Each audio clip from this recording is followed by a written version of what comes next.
네, 얼마 전에 그 경매로 이 아파트가 낙찰돼서 우리는 그 배당기일날 출석을 했었는데요. 배당기일날 배당 이의소가 제기됐습니다. 그래서 오늘 이렇게 법원을 다시 왔는데 예, 재판하고 이어서 제가 한번 영상으로 말씀드리도록 하겠습니다. 네, 조금 이따 뵙겠습니다.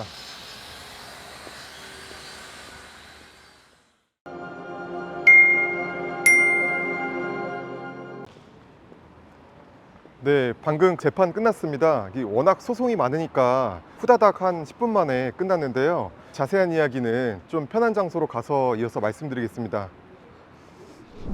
네, 그러니까 작년에 우리 수강생이 NPL을 투자한 사례가 있었습니다. 담보물은 경기도권 소재 아파트였고요. 대부법상 수강생이 직접 투자할 수가 없으니까 우리 학원의 그 대부법인을 활용해서 채권을 매입한 거죠. 예, 론세일로. 예, 그러면서 우리 수강생들은 대부법인의 근질권자로서 추가 권리를 또 확보했었습니다. 그렇게 이제 경매 매각기일을 기다리고 기다림 끝에 누군가 제3자가 높은 금액으로 낙찰이 됐는데요. 그러니까 우리는 채권자로서 낙찰자가 대금을 납부한 그 이후에 법원에 출석해서 이제 배당을 받을 차례를 앞두게 되었었습니다. 배당기일날 들뜬 마음으로 우리 대부랑 수강생들이랑 같이 이제 법원에 출석했는데 갑자기 그 사건의 채무자 겸 소유자가 배당 이의 신청을 한 겁니다. 예, 그 이유는 그 해당 사건의 그 채권자는 1순위 근저당권자 우리밖에 없었고요. 만약에 잉여금이 있었다면 모두 다 소유자가 배당을 받게 되는 그런 구조였기 때문에 채무자 겸 소유자가 본인 입장에서 배당을 받는 돈이 좀 뭔가 만족스럽지가 않았는지 연체 이자 계산이 잘못됐다, 그런 원인으로 배당 이의 신청을 하고 머지않아 일주일 뒤에 실제로 그 민사법원에 배당 이의 청구 소송을 했던 겁니다. 그래서 우리는 들뜬 마음으로 법원에 갔다가 배당을 못 받게 되면서 우리 채권의 일부 배당금은 공탁금으로서 법원에 묶이고 약 4개월 만에 변론기일이 잡혔던 겁니다. 예, 그러니까 이 배당 이의소를 제기한 원고는 그 채무자금 소유자, 피고는 우리 학원의 그 대부법인이 아닌 근질권자인 우리 수강생들이 당사자가 되었습니다. 그리고 그 구체적인 청구 원인이 두 가지가 있었는데요.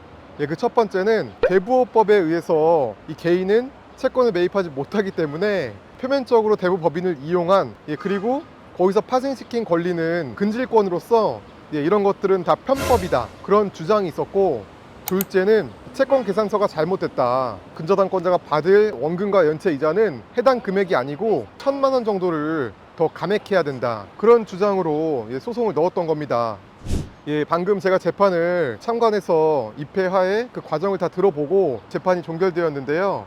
두 가지에 대해서 하나씩 그 재판장님의 그 의견을 제가 말씀드리자면, 첫 번째, 그 대부업법을 피하기 위한 편법 투자다, 따라서 이런 투자 구조 자체가 무효다, 이런 주장은 판사님께서는 그 얘기는 들어볼 것도 없다, 지금 이 청구 원인과 무관한 내용이기 때문에 그 내용은 여기서 언급하지 말아라, 이렇게 이제 말씀을 하셨는데, 저희도 오늘 그 변론기일이 오기 전에 재판부에서 요구한 저희 법인과 대부법인과 수강생 사이의 계약서, 관계, 이런 것들에 대한 다 답변서를 제출하긴 했습니다. 그러니까 충분히 그 재판부에서도 다 검토를 하고 사실상 의미가 없기 때문에 이 부분에 대해서는 언급하지 말아라, 논쟁할 것도 아니다, 이렇게 이제 단정을 지어주셨던 게 아닌가 생각을 했는데요. 문제될 게 없습니다. 당연히 정당한 계약이고요. 근질권을 잡던, 자금을 조달해서 투자를 하던 내부적인 거래인 거고, 여전히 대외적으로 직접적인 그 채무자와의 이해관계에는 우리 학원의 그 대부법인입니다. 우리끼리 내부적으로 뭐 계약을 했다고 우리 수강생이 그 채무자한테 직접적으로 접촉할 이유도 없는 거고, 얼마든지 내부적으로 자금 조달, 에쿼티 투자는 가능하다라는 근거 자료는 금융감독원에 저도 그 자료를 확보하고 있습니다. 그러니까 그 원고인 그 채무자금 소유자는 마치 이런 투자 구조가 명의신탁이다, 그런 불법 같은 개념으로 접근을 한 건데, 뭐 예를 들어서 우리가 법인으로 어떤 부동산을 소유하고 싶은데 내가 법인이 없다, 그럼 사적으로 아는 지인의 법인을 활용해서 부동산을 취득할 수도 있는 거잖아요. 그 등기 안에서 실제로 내가 투자하는 나는 소유권자한테 근저당권을 잡던지 뭐 어떤 그 권리를 확보하던지 다 내부적인 어떤 구조입니다. 대한민국의 모든 그런 투자의 구조가 자금 조달은 누구나 다 이루어지고 있는 거잖아요. 소위 뭐 쩐주라고 하는 사람들도 존재가 하듯이요. 예, 우리 법에서는 그런 근질권을 설정해서 간접적으로라도 투자를 했다, 그런 걸 제한하는 조항 자체가 없습니다. Nope. 네, 따라서 첫 번째 주장은 아예 받아들여지지가 않았고요. 둘째, 연체이자 계산 자체가 잘못됐다라고 주장을 하는 겁니다. 채무자금 소유자인 본인은 과거에 대출을 자수할 당시에 그 연체 약정 금리를 4.47로 했답니다. 예, 물론 맞습니다. 예, 우리도 그 여신거래 약정서 원본을 당연히 가지고 있겠죠. 예, 그리고 사실 우리가 이 채권 계산서를 한두 번 해봅니까? 뭐 한 달에도 수도 없이도 하는 게 법원에 제출하는 채권 계산서인데, 당연히 그 원인 서류, 원칙에 근거해서 그 연체 이자를 산정했습니다. 원고가 주장하는 거는 4.47 플러스 연체가 됐기 때문에 연체 이자 3%를 포함해서 7.47로 원금에 대입해야 된다. 그런데 문제는 그 여신거래 약정서 원본에 4.47 그 옆칸에 변동금리에 체크가 되어 있습니다. 예, 그분은 이 고정금리와 변동금리에 대한 개념을 모르는 건지, 아니면 알아도 좀 아쉬우니까 좀 더 주장을 해보는 건지, 그분이 그 계약을 체결한 당시부터 현재까지 대출 금리는 서서히 상승했었습니다.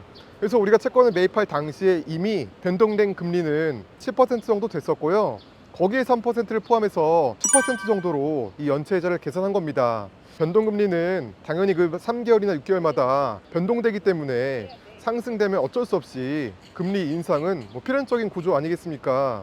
막말로 만약에 금리가 굉장히 인하가 돼가지고 지금 이 순간 그분의 대출 금리가 1%다. 그랬는데도 뭐 4.47 줄 거예요? 그때 가선 또 뭐 1% 준다고 변동금리라고 주장할 거 아니겠습니까? 예, 그러니까 터무니없이 말도 안 되는 그 억지 주장인데, 판사님께서는 채권 계산을 명확하게 또 서로의 입장을 숫자로 정리하기에는 변론 기일이 반복될 것 같고, 약간 이 소송이 지연될 걸 염려해서 그냥 원고와 피고가 중간에서 배려를 해라, 중간에서 만나라.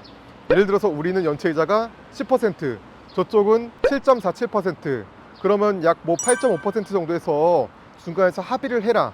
예, 이런 뭐 제안을 하셨었는데, 네, 우리 원우님들은 뭐 좋은 게 좋은 거라고, 또 우리 원우님들은 수익이 나니까 그렇게 이제 동의를 하셨는데, 그 자리에서 또 원고가 지금 그게 중요한 게 아니고 지금 저분들은 불법적인 부분으로서 뭐 대부법인을 활용했다, 자꾸 이 말만 좀 되풀이하는 겁니다. 예, 제가 뒤에서 변론을 계속 듣는데, 예, 정말 말도 안 되는 거잖아요. 이미 판사님께서 자르셨는데 자꾸 그 말만 되풀이하니까, 예, 안 그래도 날씨가 너무 더운데 막 열이 나더라고요. 막 머리 막 불이 붙을 정도입니다. 그래서 119 소방차를 불렀습니다. 네, 헛소리고요. 네, 아무튼 그분도 결국 마지못해 중간에서 합의한다는 거에 대한 거의 뭐 동의는 했는데, 아마도 다가오는 한 달 뒤쯤에는, 예, 이 소송은 조정으로 끝날 가능성이 지금 높아 보입니다. 지금까지 우리 학원에서 최근 1년 동안 배당기일 출석만 거의 한 100번 가까이 했었는데, 이런 배당 이해소는 최근엔 또 처음, 예, 경험해 본 사례고요. 그만큼 당연히 원칙대로 제출을 하기 때문에 특별히 문제가 없었던 거겠죠. 저는 강사로서 어떤 특별한 에피소드, 특별한 경험이 늘 목말라 있었는데, 예, 이런 좋은 경험을 만들어주신 원고께 감사 인사를 드리면서, 예, 오늘 이 배당 이의 청구의 소송은 여기까지 제가 이야기를 말씀드리겠습니다.